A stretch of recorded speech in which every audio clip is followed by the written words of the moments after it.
Saya Yeti Setiawati, HK17C, mahasiswi Universitas Buana Perjuangan. Di sini saya akan memaparkan mengenai aspek hukum keperdataan dalam perlindungan konsumen.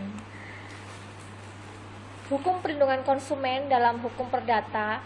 Hukum perdata yang dimaksud adalah pengertian hukum perdata dalam arti luas, yakni hukum perdata yang terdapat dalam Kitab Undang-Undang Hukum Perdata, kemudian Kitab Undang-Undang Hukum Dagang, serta peraturan perundang-undangan nasional yang tergolong dalam hukum privat.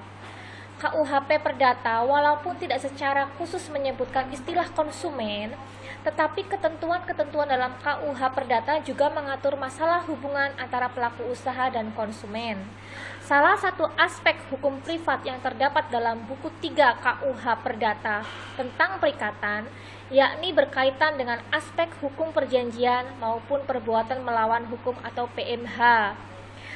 Dalam KUHP Dagang yang berkaitan pengangkutan, asuransi, dan lain-lain dalam peraturan perundang-undangan nasional yang terdapat dalam Undang-Undang Pangan.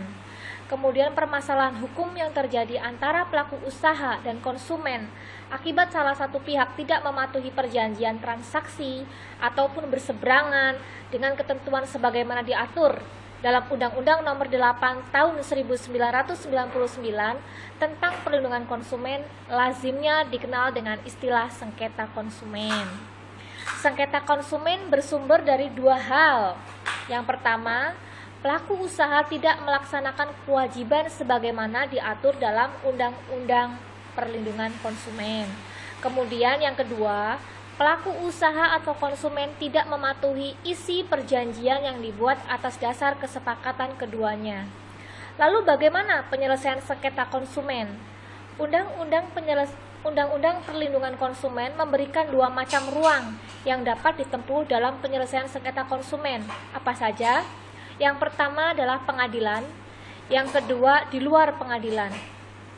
Penyelesaian sengketa di luar pengadilan menurut pasal 45 mengacu pada lembaga khusus.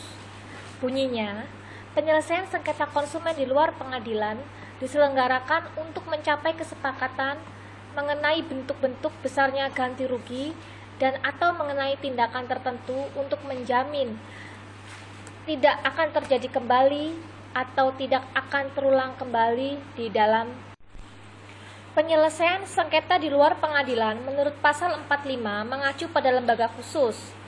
Bunyinya, penyelesaian sengketa konsumen di luar pengadilan diselenggarakan untuk mencapai kesepakatan mengenai bentuk besarnya ganti rugi dan atau mengenai tindakan tertentu untuk menjamin tidak akan terjadi kembali atau tidak akan terulang kembali kerugian yang diderita oleh konsumen.